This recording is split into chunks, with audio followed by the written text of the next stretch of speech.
The rifle was steady in his hands. The metal was cold, an old and hateful friend.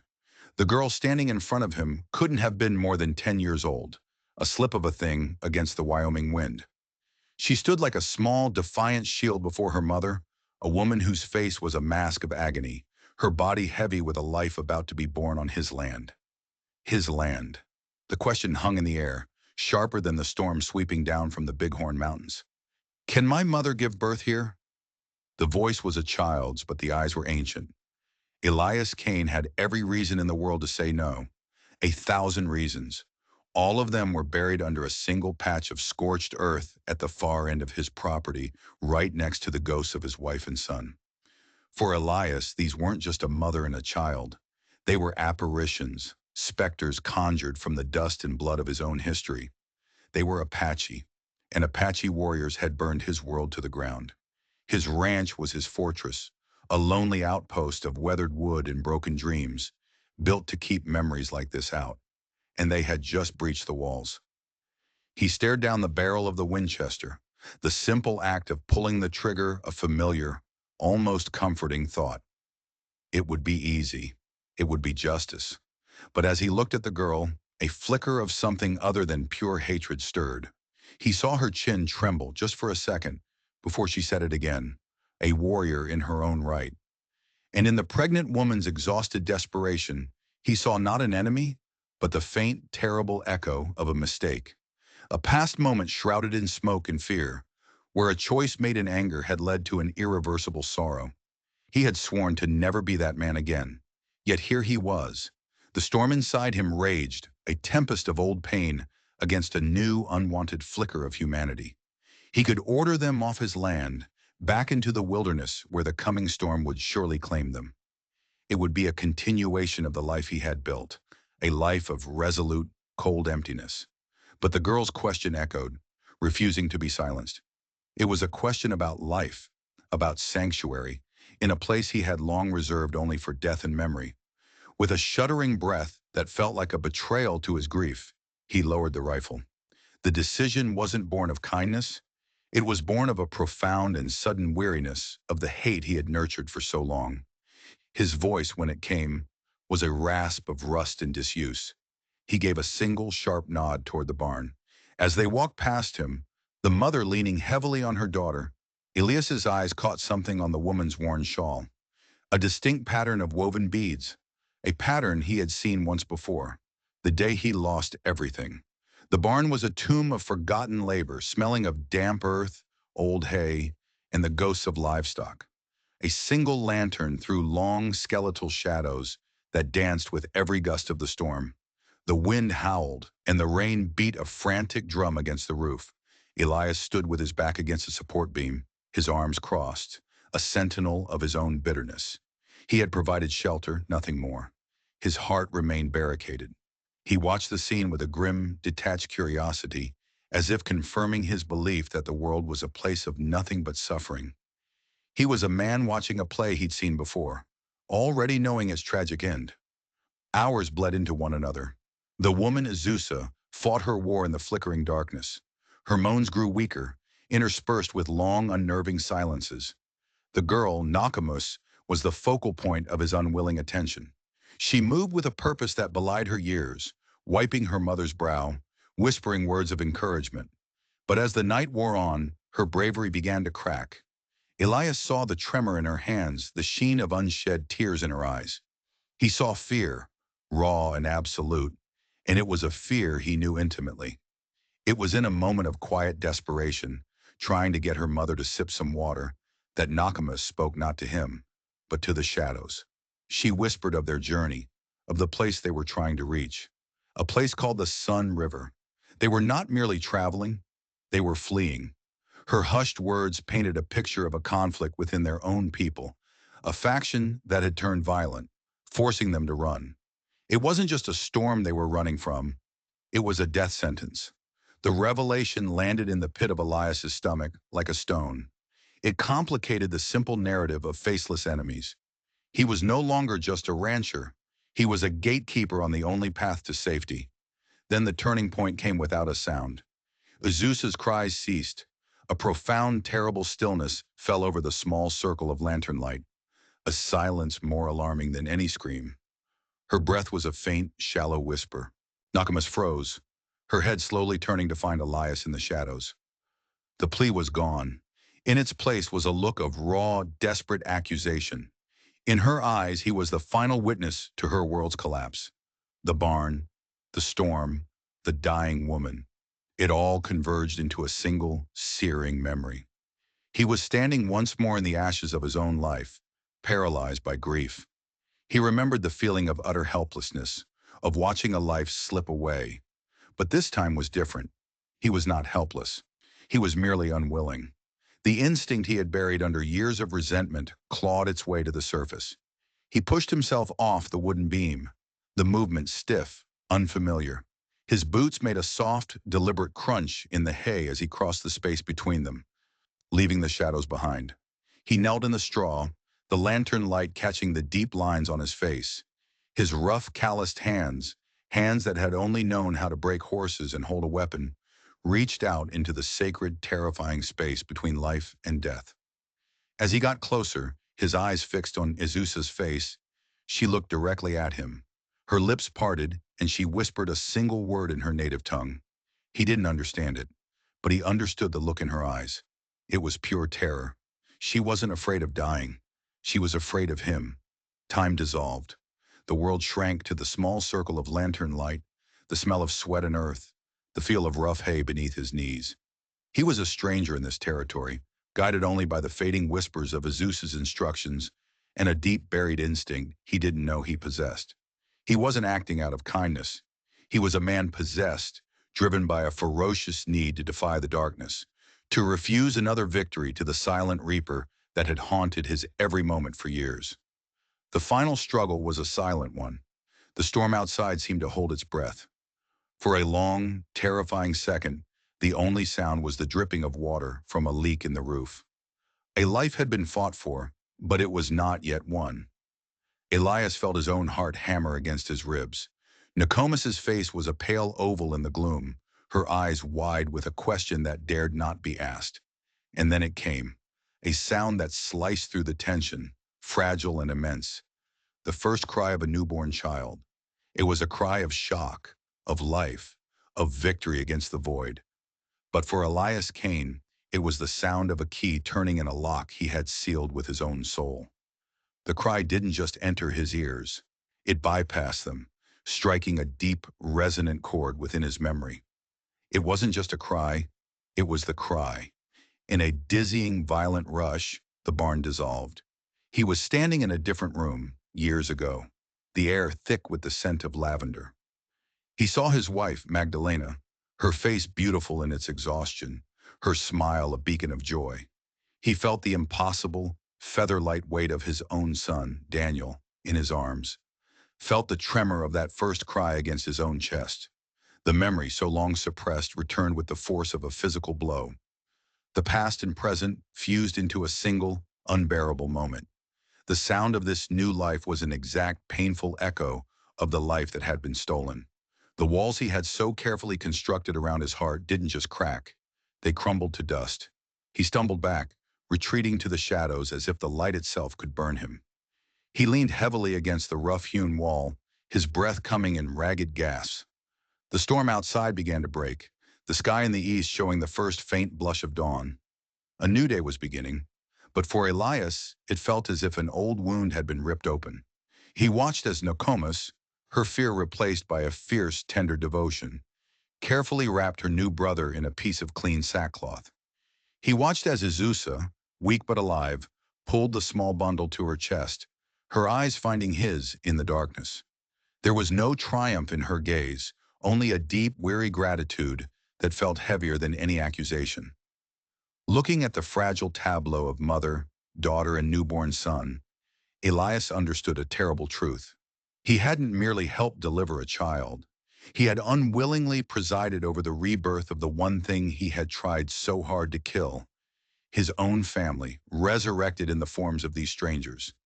The life he had just saved had laid an undeniable claim on his own. He was no longer just the man who owned the barn. He was the man who had held life in his hands. And as he watched Izusa trace the lines of a pattern on a spare piece of cloth, a chilling realization dawned. The beaded design on her shawl wasn't just decoration, it was a map, and its path cut directly through the heart of his land. The days that followed fell into a strange, silent rhythm. The oppressive quiet of the ranch was now punctuated by the soft, intermittent cry of an infant, a constant, living reminder of the night that had broken open his world. Elias moved like a ghost. At dawn, he would leave a small pot of broth and fresh water by the barn door. At dusk, firewood and a stack of clean, worn blankets.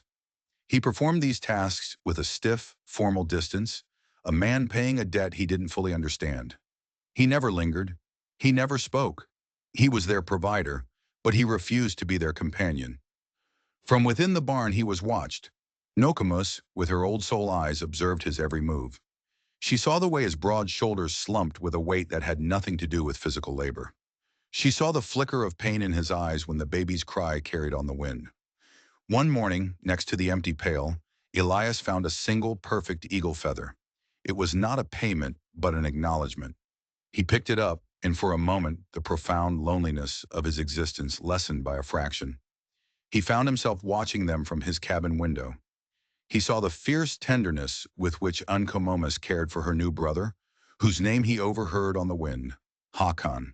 It meant impetuous, a name brimming with a defiant life force that stood in stark contrast to the stagnant air of Elias's own existence. The first true trial arrived on the third day. The baby Hakan grew listless. A fever took hold, his cries turning into faint, worrying whimpers. Elias saw the signs from a distance, and a cold, horribly familiar dread washed over him. He had seen this before in newborn calves, a swift, deadly fever that could steal a life before it had truly begun. A memory, dusty and unused, surfaced from the depths of his childhood, his mother steeping yarrow flowers into a bitter tea to break a fever. He remembered her showing him the plant, with its feathery leaves and white blossoms, growing in the cool, shaded earth near the creek bed. Without a second thought, he was moving. The hesitation that had plagued him was gone, replaced by a sharp, clear purpose. He strode down to the creek, his eyes scanning the banks. It was a painful pilgrimage, every step taking him deeper into memories of his wife, Magdalena, who had used the same remedy for Daniel.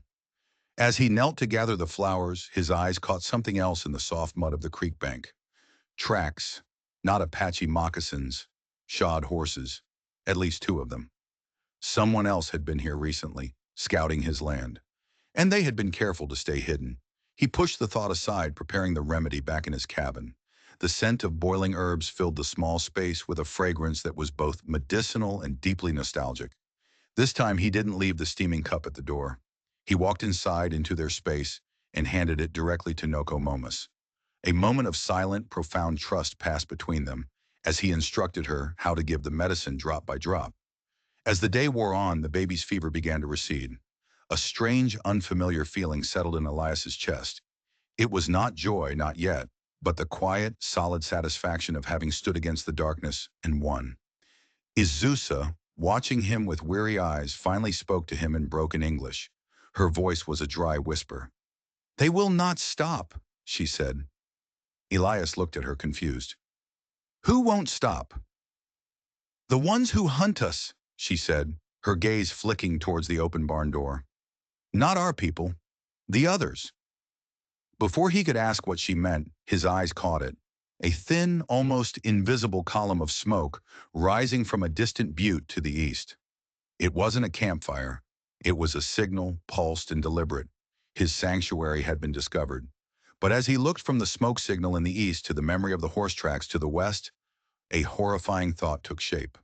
They weren't just being hunted. They were being herded.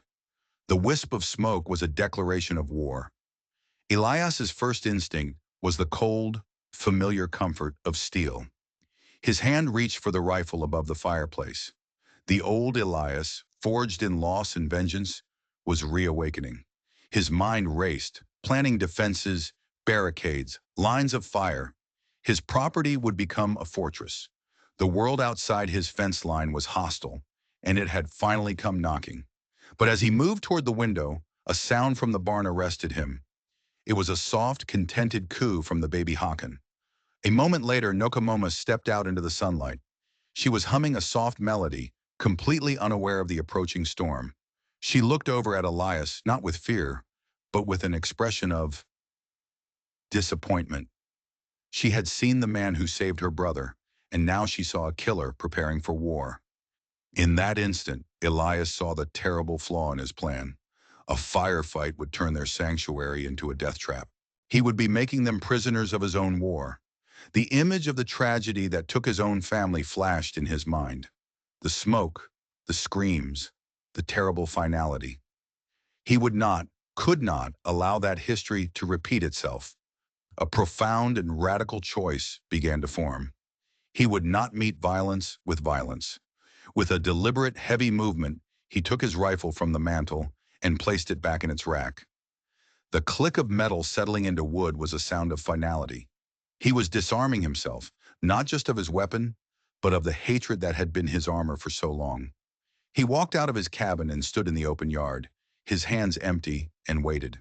He was a lone, unmoving figure in the vast, empty landscape. But before the warriors from the east could arrive, he heard a different sound. A single rider, approaching from the west, from the direction of the tracks he'd found. This was not an Apache. This was a white man, a trapper, ragged and mean-looking, with a greedy glint in his eye. The trapper reined in his horse. "Howdy," he grunted, his eyes scanning the property. "You seen an Apache woman? Pretty little thing, with a brat in tow. There's a bounty on her." Elias's blood ran cold. This was one of the others Izusa had mentioned. He kept his face impassive. "Haven't seen anyone," the trapper spat. "Don't lie to me. Her trail leads right to this valley. She's wanted for murder. Killed a traitor and his whole family." The lie was so blatant, so vicious, it stole Elias's breath. This wasn't a pursuit. It was an extermination, sanctioned by a lie. Just as he was about to answer, he felt it. A low rhythmic tremor in the earth from the east. The smoke signal was being answered. He was caught. He had to get rid of the trapper, and he had to do it now. "A woman and a girl?" Elias asked, feigning interest. "Saw a pair like that yesterday, but they were headed south, down toward the Badlands. Moving fast." The trapper's eyes lit up with greed. "South? You sure?" "Sure as I'm standing here," Elias said, his voice level. "Looked like they were in a powerful hurry." The trapper didn't hesitate.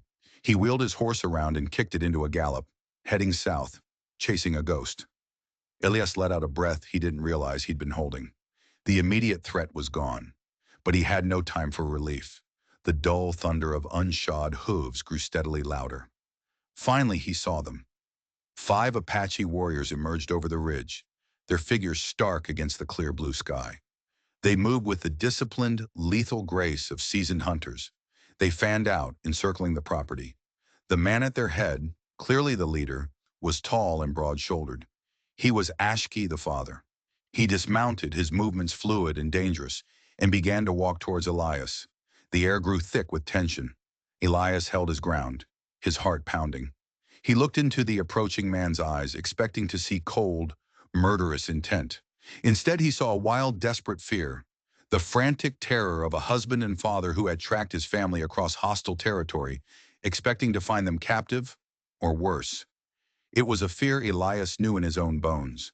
In that shocking, terrible moment of clarity, he saw not an enemy, but a mirror.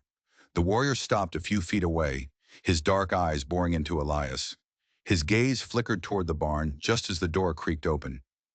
Izusa appeared, leaning on the frame for support, her son held securely in her arms. Nakoma stood beside her. They were safe. They were whole. A wave of profound relief washed over the warrior's face, warring with years of ingrained suspicion. His men remained poised, arrows ready. Ashki's gaze snapped back to Elias. In that silent, charged space between 2 fathers from 2 different worlds, a universe of understanding passed. But then, Ashki's eyes narrowed. He held up a broken arrow shaft. The fletching was Apache, but the stone arrowhead was wrong. It was the kind favored by trappers. "This was found near the camp of the faction that drove my family from their home," Ashki said, his voice a low growl. They were driven this way, towards your land. Why? The implication was clear. In this land of betrayal, Elias Kane was now the primary suspect, the breath caught in Elias's throat. In the silent space between himself and the Apache warrior, years of hatred and misunderstanding hung suspended. Ashki was a man betrayed by his own people, who were working with outsiders, and Elias was the only outsider for miles. Then, with a movement so subtle it was almost imperceptible, Ashki gave a slight downward tilt of his head. It was a signal. The tension snapped. Around the property, the warriors relaxed their grips on their weapons. The war was over before a single shot had been fired. Ashki closed the remaining distance, not to Elias, but to his family. He knelt before Azusa, his hand gently touching the face of his newborn son for the first time. His stoic warrior's mask melted away to reveal the profound, unguarded relief of a father. He was the catalyst, but he was an outsider to the sacred circle of their family. He stepped back, giving them the space their reunion deserved. The Apaches did not leave immediately. Their horses needed rest, and Azusa was not yet strong enough for a long journey. For 2 days, the solitary ranch became a strange, temporary village. An unspoken truce settled over the land, woven from gestures rather than words. Elias showed Ashki the best pasture for his horses. In return, a fresh deer carcass was left by his cabin door the next morning. It was a barter of respect. The true peace, however, was found at night. They shared a fire in the open yard. The warriors sat on one side, Elias on the other, the fire a neutral ground between them. It was on the second night that the silence was finally broken. It was Ashki who spoke.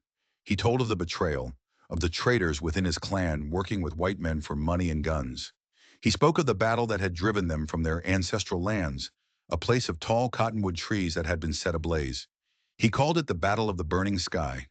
As he described the chaos, the smoke, and the fear, a cold dread crept up Elias's spine. The details were too familiar. The location, the time of year. It was the same battle, the same day his world had ended. He found himself speaking, asking a question about a small homestead on the western bank. Ashki's eyes met his across the fire, and a flicker of pained recognition passed between them. The warrior nodded slowly. He remembered it. He revealed that the fight had spiraled out of control, a retaliation for an attack that had turned into madness. He spoke of losing his own younger brother in that same fire. The revelation struck Elias with the force of a physical blow. The faceless enemy he had hated for years suddenly had a name, a family, a grief that mirrored his own. Their destinies were roots of the same bitter tree, intertwined in the blood-soaked soil of a shared tragedy. Ashki then described the man who led the trappers, a man in a makeshift uniform who seemed to enjoy the killing more than anyone. He described Sergeant Miller perfectly. The enemy wasn't an entire people. It was specific men, consumed by a darkness that transcended race. For the first time in years, Elias spoke the names of his wife and son, Magdalena and Daniel, aloud. He told their story not as an accusation, but as a testament. Ashki listened in silence, and when Elias was finished, he gave another slow, deliberate nod. It was a nod of understanding, of shared loss. The next morning, as the Apaches prepared to leave, Ashki approached the fence post by the cabin. He left a small beaded leather pouch hanging from it. As he mounted his horse, Nokomis ran to Elias and pressed the eagle feather into his hand. She pointed to the south, the direction the trapper had gone. Then she made the sign of a snake in the dust. "He is coming," she whispered. Elias watched them ride north. The silence that returned to the ranch was different. It was no longer the oppressive weight of absence, but a quiet stillness. He stood there for a long time, watching the empty horizon, when his eyes caught a new movement to the south. It was another column of dust, thick and uniform, kicked up by the heavy tread of shod horses. And within the swirling cloud, he saw the glint of sunlight on polished metal. It was the unmistakable signature of a cavalry patrol. The snake had returned, and it had brought friends. The tranquility was a fleeting, fragile thing. Elias Kane did not run. The man who had hidden from the world was gone. The encounter with Ashki had reforged his pain into a fierce, protective resolve. He was now the keeper of a fragile peace, and he would not let it be broken. He stood his ground as the cavalry patrol thundered into his yard. There were 10 of them, clad in dusty blue uniforms, their faces etched with the bored cruelty of men who hold absolute power. The man who led them, a sergeant with a thick neck and cold eyes, dismounted. As he stepped into the full light, a jolt went through Elias. The face was older, hardened, but unmistakable. It was Sergeant Miller, the ghost from the Battle of the Burning Sky, wearing the uniform of the law. He had traded his makeshift militia rags for government blue. The confrontation was immediate. Miller's sharp, predatory eyes scanned the area, seeing everything. The tracks of more than one unshod horse, the faint ashes of a large fire.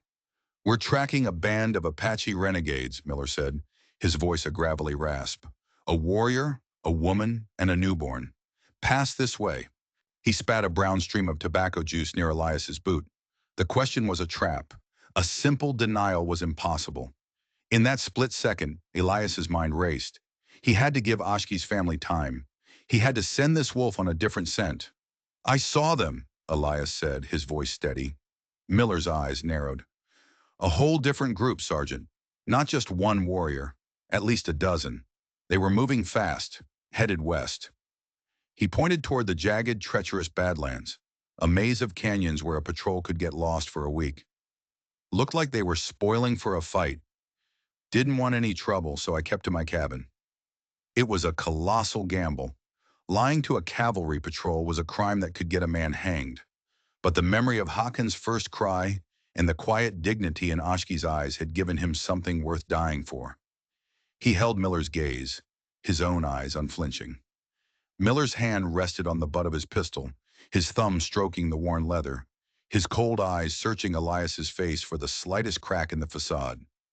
The fate of two families and his own rested on this single, terrifying moment. Sergeant Miller's eyes were like chips of flint. He stared at Elias, chewing on the lie. His instincts, honed by years of brutal campaigns, told him something was wrong. "My men will search the barn," he declared. "If you're telling the truth, you have nothing to hide." Elias knew the faint, lingering scent of childbirth and medicinal herbs would still hang in the air. As two troopers stomped toward the barn, Elias played his next card. "Be careful in there," he called out. "Had to put down a calf with lung fever this morning. Sickness can linger." He looked at Miller. "Lost its mother to a cougar 2 nights back. Been a hard week, Sergeant."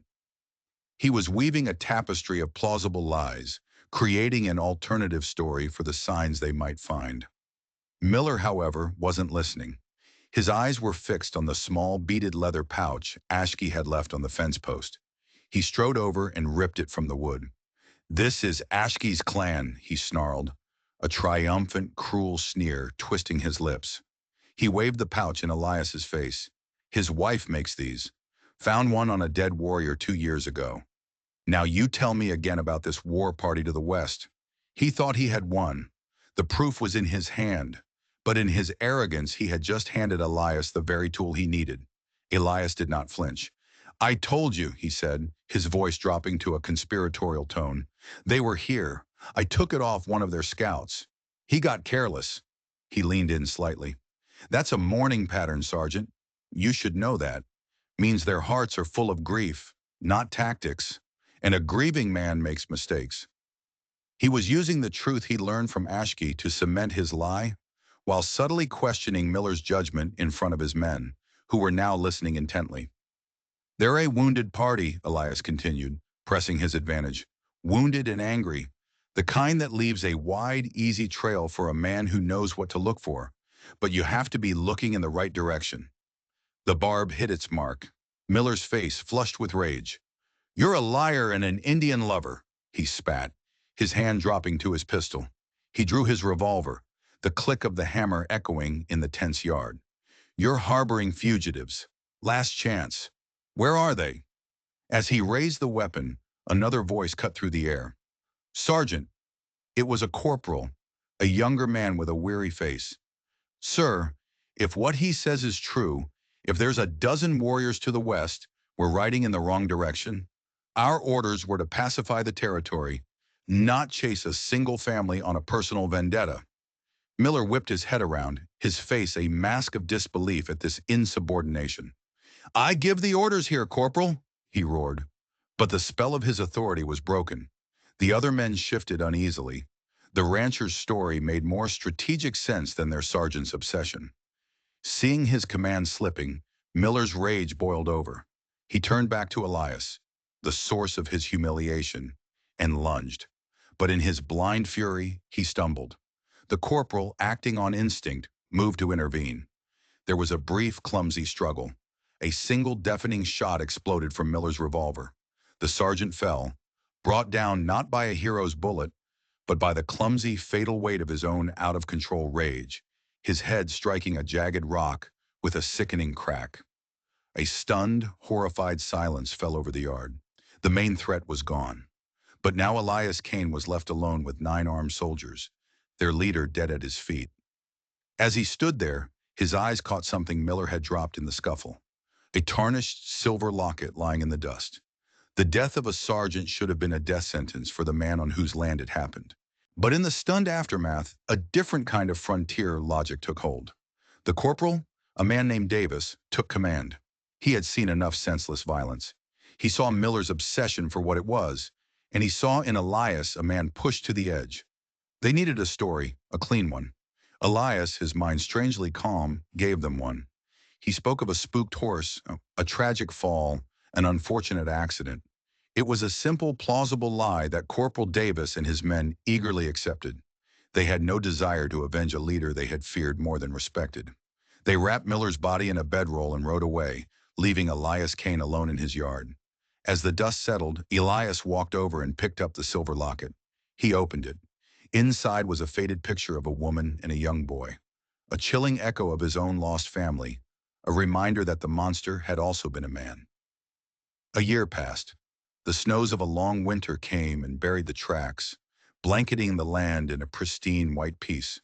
When the spring thaw came, it seemed to wash away more than just the ice. Something new began to grow on Elias Kane's ranch. A small vegetable garden grew beside the cabin, its neat rows a testament to a man investing in a future. The cabin door, once perpetually shut, now often stood open. His act of defiance had sent ripples he never could have anticipated. The official report on Miller's accidental death, combined with the patrol's failure to find the Phantom War Party, led the cavalry to deem the area too treacherous to patrol regularly. Elias's ranch became a pocket of forgotten land, an unofficial territory of neutrality. Word traveled on the unseen currents between the tribes, whispers of the solitary white man on whose land an enemy had met his end. His ranch became a landmark, a place that was not a threat. One bright summer afternoon, as he was mending a fence line, he saw it. Placed carefully on the very same fence post where Ashki had left the pouch was a new object. It was a small horse, no bigger than his hand, carved from the dark, rich wood of a cottonwood tree. It was simply carved, clearly the work of a child, but the lines were full of life.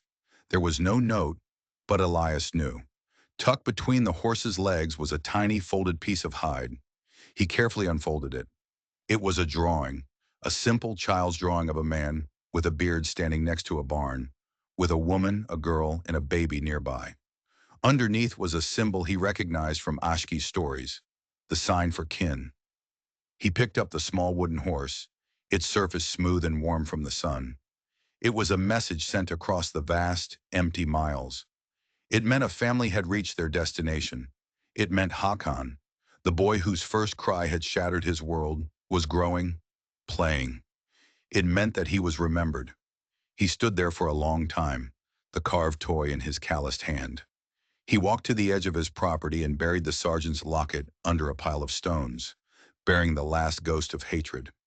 He placed the wooden horse on his mantle, right next to the spot where his rifle used to be.